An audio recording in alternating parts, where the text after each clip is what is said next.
tubers, tubettes, and of course the colorful collection of crazy people. Welcome back to the little channel. This video story, if you will, is about 10 months in the making. Back in February, it's the end of November right now, the Philippines opened up and guys started coming in. And so I've had the honor and the privilege to meet up with a bunch of different guys from the middle of February up to today.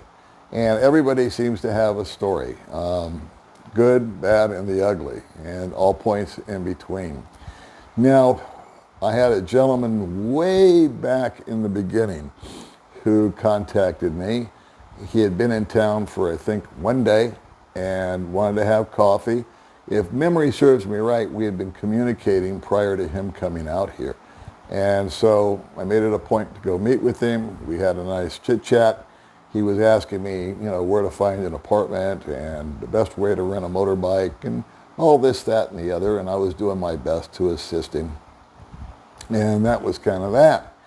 Now, through the course of the channel, I have tried my best not to give anybody advice other than like what he was asking, nuts and bolts stuff, apartments, motorbikes.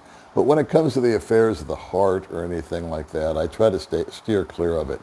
But one thing that I have told guys about anything and everything that you do out here is I think the sage advice is 2 words: slow down.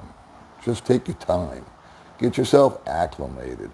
Kind of pick up on the heartbeat of the city and the people and get used to the money and the weather and the traffic and the modes of transportation and the variety of places that you have to rent, and just it goes on and on and on.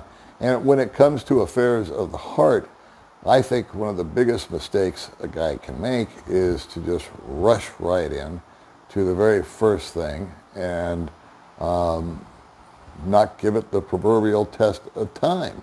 I had done that. When I met somebody, the very first person that I was introduced to, I did that. They moved in real quick and things went downhill fast and it turned into a money pit. Fortunately, I was able to nip it in the bud and said, okay, lesson learned, and moved on from there. And I've related that story a number of times, hoping that guys would pick up on it and say, well, maybe he's right. Maybe it's not a good idea to rush in to anything. Well, the gentleman that I met 10 months ago did exactly that. he met the very first woman that he met. I forget how they were introduced or how they encountered one another. But they met. He told her he needed someone to help him help look for an apartment and how to rent a motorbike. She eagerly volunteered. And the next day, not only did they rent a house, but they rented a house that would fit her, and I think she has 3 or 4 kids too, because he decided that day that after 24 hours that she was the one. Now, I guess there is such a thing as love at first sight, but him and I subsequently met for coffee again, and he started gushing about this woman and about how well she treated him and how she doted on him and cooked for him, and that she had a number of children, and that he wanted to, make sure that they were provided for and she was provided for. And he was just bleeding cash left and right. First and last on one place, and then that didn't work out, so they moved to another bigger place to accommodate more of the family, etc., etc., etc. And this hadn't been but 4 or 5 days. He just got burned on one place, and because they moved in real quick, they didn't like it, something was wrong, so they gave up their security deposit, moved into another. One thing I can say is that this guy may have problems, but money isn't one of them.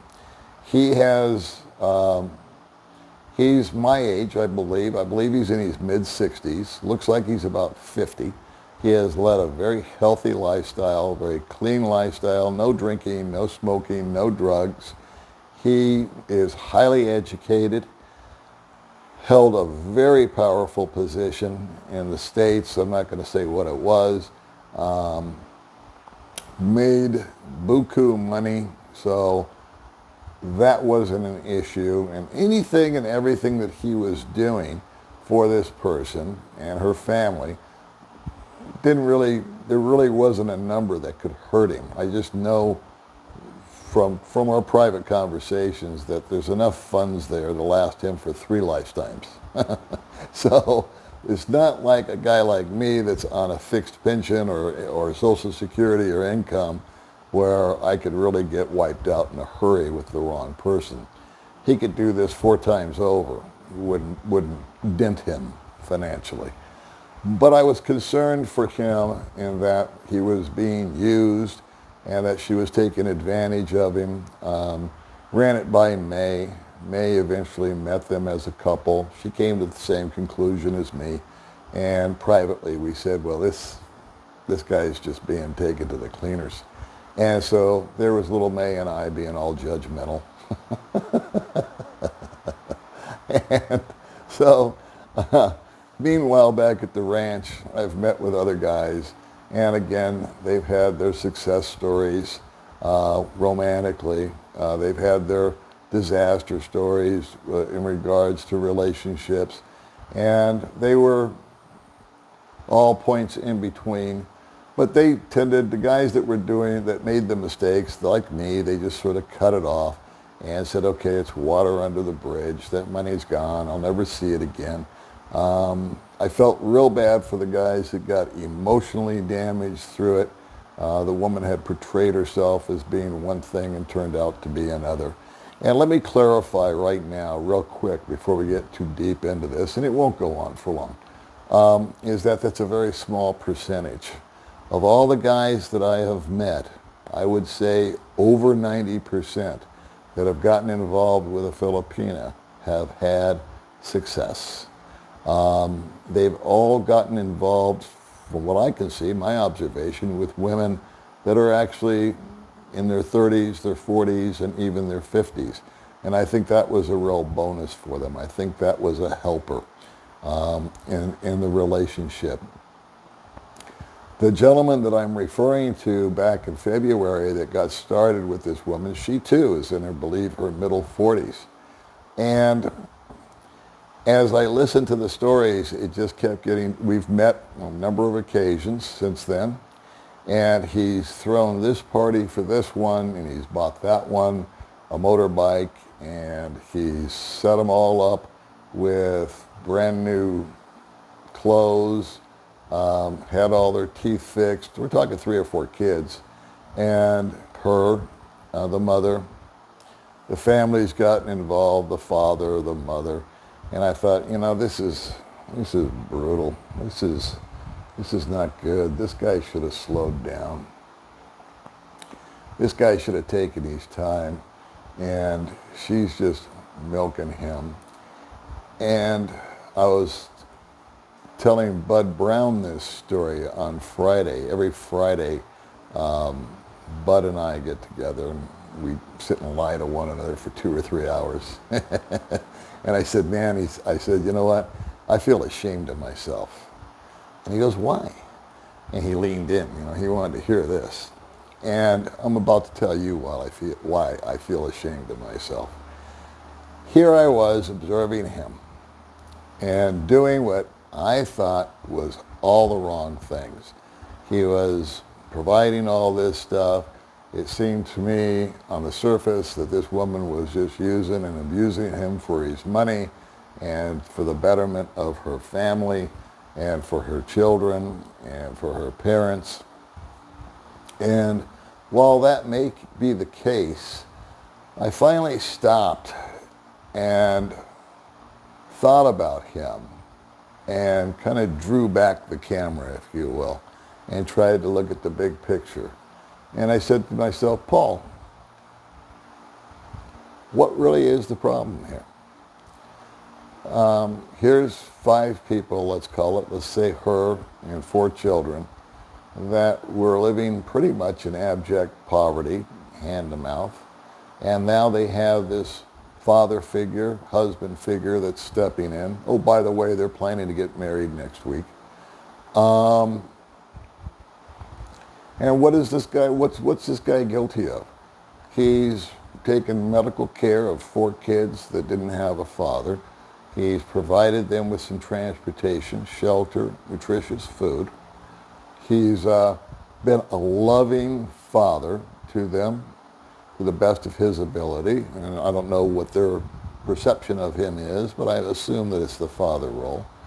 He has this woman that has been doting on him from the moment that they met. And she cooks for him. If he's in the mood for romance, that's never been an issue. For 15 or 20 years, while he was powerful and wealthy and a man of position and had all the toys in America, he was fairly miserable. And he looked at me just 3 or 4 days ago, and he was talking about his relationship with this woman and the relationship that he's developed with the kids and what he's done. And with the most sincere voice and the most poignant look on his face, he says, "You know what, Paul? I have never been happier in my life." And right then, it just put me back on my heels. And I said, "You know what, Paulie boy? You were sitting here being all judgmental and thinking that he had done all the wrong things just because that's not the way you would have done it. But at the end of the day, what's the difference? He is happy for the first time in his life. And I don't see that changing. I don't see the woman going backwards on him. I don't see the kids turning on him or doing anything evil. I see him, he's getting married soon. He's no longer lonely. They're no longer hungry or unsheltered. He's having the time of his life. He wakes up, he has purpose. He's being loved. He's being taken care of. He rushed in and made snap decisions, and for all intents and purposes, it's worked out perfectly. And sometimes I have to just look at myself and say, you know what, Paul? I kind of enjoy it when I'm wrong. It's good to have been wrong about this. All right, guys. I'll see you in the next video.